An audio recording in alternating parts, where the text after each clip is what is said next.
This is Rob Powell, and today in Tacx Turbo Talks we're talking to Bob Jungels from the Koning Quickstep about his Giro d'Italia.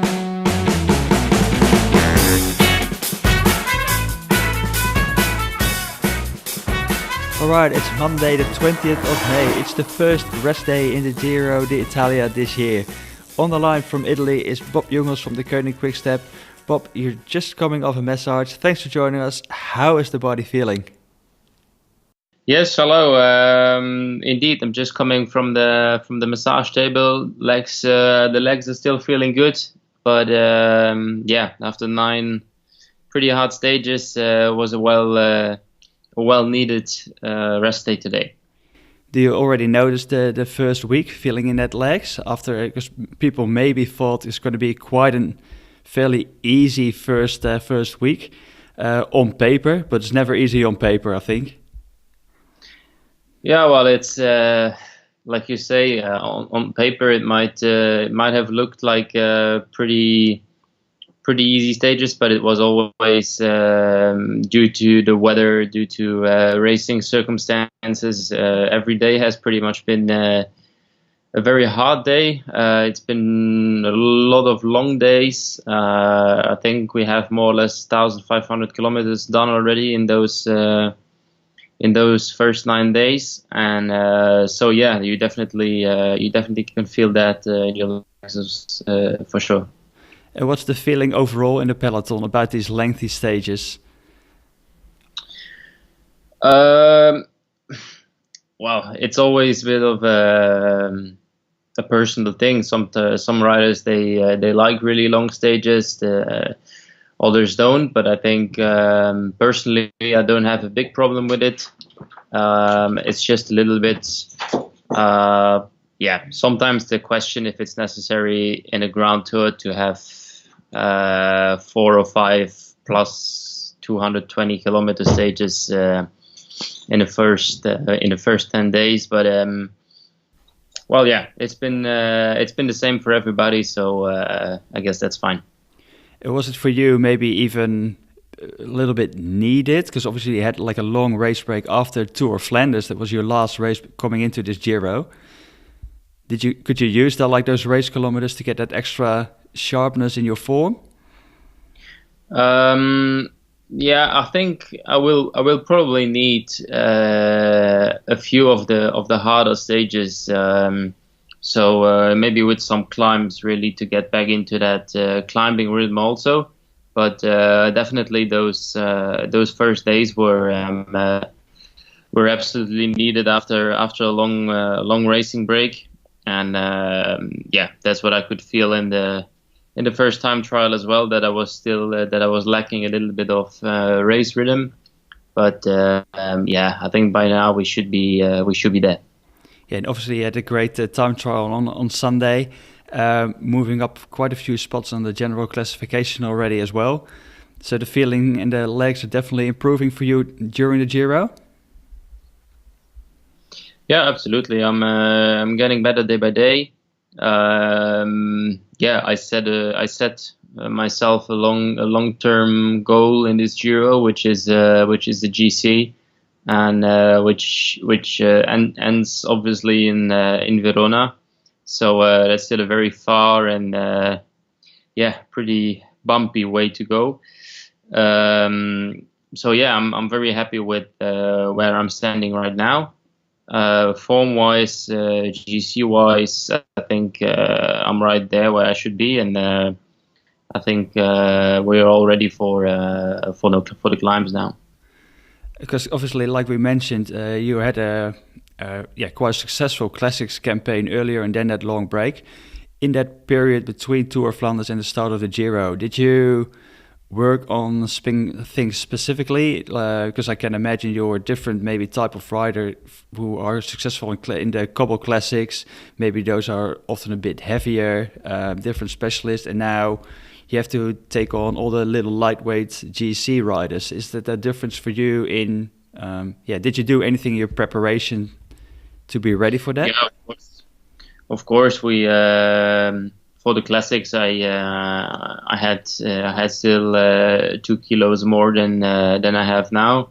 I've been weeks on altitude in between Tour of Flanders and the start of the Giro here. So obviously I worked a lot on my climbing, on time trialing. So basically more, I would say less explosive, less short powered efforts, but more just long steady rides, and then also obviously the mountain intervals and the intervals on the climb. So just to prepare perfectly for this race. Is there a preference for you what you prefer to work towards like a classic campaign like earlier on this year, or towards like a Grand Tour now? Well, I think it's very different because I believe that working towards a classic campaign can be the preparation is a bit more general. You have to be generally just in a very good condition. But then there's other factors in the classics like knowing the course, having the team around you. That's much more important than the actual physical preparation for a classic. I think obviously you have to do long rides because it's all very long races. But it's not that you have to lose weight or I don't know, make gain weight or whatever. So I would say that a preparation for a Grand Tour is much more specific regarding training, nutrition, a little bit of those things that play a key role for a successful Grand Tour. And you already mentioned like it's different also working with a team, because obviously now in the classics maybe you work together with like seven other guys that you race with, or a bit more towards that one specific race day. And now you're kind of like together with the wolf pack obviously for 3 weeks. How is the feeling within the team at the moment in the Giro? To be honest, the spirit is as always is high. Everyone is very motivated. Obviously, we were hoping for one or another stage victory, maybe with Ilya on the flat stages. But yeah, in the end, we are not the only ones here who really want to have those stage victories. So it didn't happen so far, and but there's plenty more opportunities to come. But this is no reason for us to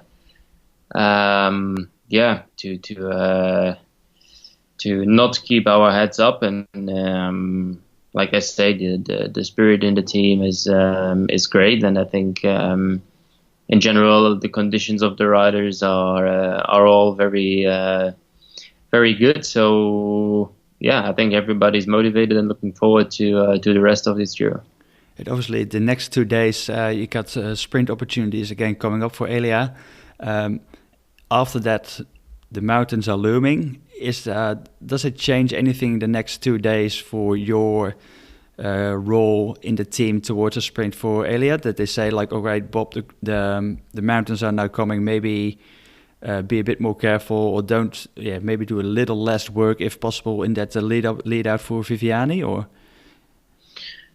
Well, to be honest, we decided actually this year that I'm completely out of the leading train for the sprint. So if I was up there during the last stages, then it was mostly to be safe. There was maybe one or the other moment where I just had a pull on the front, but which was also because so it was really nervous and in the bunch, and I was just being careful and helpful at the same time. But it's definitely not going to be my role to lead out Ilya to the sprint. Okay, and so you're definitely focused now on the GC this Giro. At the moment, there's already quite a bit of gaps. Did you expect up front that the gaps are going to be this big between the GC riders already? You knew that obviously there were going to be time trials and there could be created some gaps, but are you shocked by the extent of the gaps? I wouldn't say shocked. The thing is, of course, there's Primoz Roglic at the moment who is really riding on a bit of a different level, especially in the time trials. And then there was that big breakaway that arrived the other day with 7 minutes. So the GC is at the moment still. It's a little bit confusing, but I think a few days into the mountains and everything will come back to the normal order, I would say. There are quite a few gaps already, that's for sure. There are guys who lost quite a lot of time yesterday in the time trial. But I also believe that they will have good days. There will be other riders who will have bad days, lose time here and others gain time there. So yeah, it's like I said, it's going to be finished after that time trial in Verona, and until then it's going to be like every Grand Tour, pretty unpredictable like the last years. Are there any stages in particular that you are looking forward to most in the upcoming days? Well, to be honest, I really take it day by day. So for myself, I'm looking forward now, of course, to have still 2 days now to get the legs a little bit rolling again after quite a busy day yesterday, rest day today, and then for sure getting ready for the climbs. And of course I think on Thursday is going to be a first pretty good test with a very hard climb in it already. So I think it's going to be overall very interesting stages left. But if I had to pick one, it was probably the time trial the last day in Verona. Yeah. Obviously, if it means that you are going well there, you probably survived the 3 weeks really well and in a great position. Your previous 2 Giro participations, both top 10, 6th in 2016, 8th 2017, and both times you won the Young Riders classification. We're getting to the Tacx Turbo Talks fan question of the week. Every week we've got a question coming in via the social medias, and this time it's Groot Lem via Twitter. And he says, what would you like more, a top 10 on the GC or a stage win this Giro? I was reading that one on Twitter before. It's very hard to say. I mean, it depends a little bit on the position in the top 10, I would say. If I have to choose between the stage win and being 9th, I would probably take the stage win.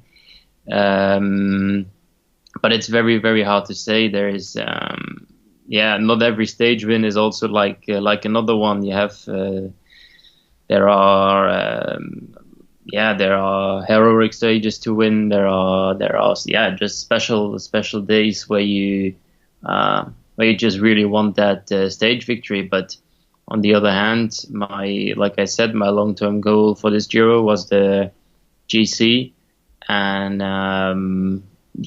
on the other hand, mostly if you're in a position to do a very good GC, you also get automatically sometimes in a position to maybe win a stage or be there up there for a stage victory. So I will try and do both. Combine it. So what do we say if it's like a really heroic stage over Gavia and Mortirolo with snow-covered mountains, 5 degrees or maybe even freezing at the top, and getting a win there, or top 5 in GC? Would that be a hard choice? I think I would take the top 5. Okay. Thanks for answering that Tacx Turbo Talks fan question. Obviously, for next week, people just get your fan questions in again. We'll announce them via the social media channels of Tacx. And don't forget to listen, download, subscribe, rate, review, everything where you listen to this podcast on iTunes, Spotify, wherever. Bob, we're gonna wrap it up. We're gonna let you go. Just one more thing. There was another race, obviously on Sunday, that was quite of maybe importance to you. It was the Grand Prix Bob Jungels. Yeah, exactly. It's a race. It's a junior race that's been going on for quite a few years already in Luxembourg, organized by my team, where by the team where I was always riding when I was young. Where my father is a president of that team also. And no, I'm very, very proud that to do something for juniors, and especially on looking at the field, it's getting better and better every year. So I'm just very happy to have them racing under my name, and that's. It makes me feel proud for sure. And will we definitely see the new Bob Jungels coming from that race from Luxembourg to battle it out on GC stages in the future, hopefully?